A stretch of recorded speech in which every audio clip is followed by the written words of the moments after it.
May, the most serious threat to the Republic? Well, I certainly agree with my colleagues. It is what I prefer to call the war against the West. The democratic experiment historically is rather young. In the 20th century, it came under attack by regimes, by movements, by ideologies that were supremacists, that were anti-democratic, that were virulently anti-Semitic. Today, the democratic experiment is again under attack, once again by regimes, ideologies, and movements that are supremacists, that are anti-democratic, and virulently anti-Semitic. Particularly for this audience, let me point out what I think you know, and that is that Israel is on the front lines of this war. They are out there on the point of the spear. And it's very important to understand when you have Ahmadinejad and Khamenei developing nuclear weapons, denying the Holocaust, threatening to wipe Israel off the map, threatening that a world without America is attainable, and putting death to America on their missiles.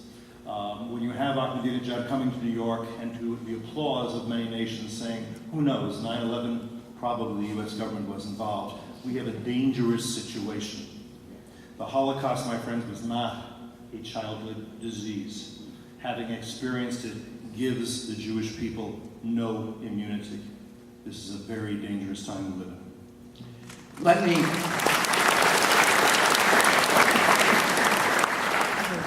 me add a somewhat different perspective, and I wasn't planning to do this except for the fact that the perspective hasn't been presented. I actually believe the most serious threat to the Republic can be summed up in a single word, and the word is bankruptcy. We are in a situation in California, God knows, and in Washington, D.C., where there is no conceivable way, without the most extreme reorientation of our entire governmental system, that our governments can pay the obligations they have already undertaken.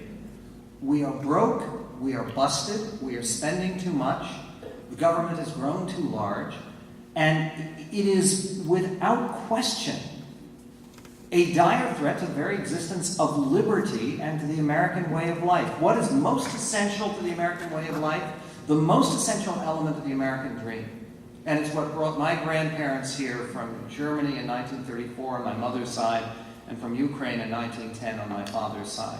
What is essential to the American dream is the idea that we pass on a life to our children that is better than the life that we're leading. When we have a majority of Americans who don't have that expectation any longer, it is in part because of the irresponsibility of a governing class that is deeply out of touch with the Republic and has created a desperately, desperately dangerous situation. And by the way, it is a situation which threatens our ability to address the threats of Islamo-Nazism that my colleagues highlighted. Because without a government that is sustainable and fundable, you can't fund the military or anything else. Let's proceed, if I can, to a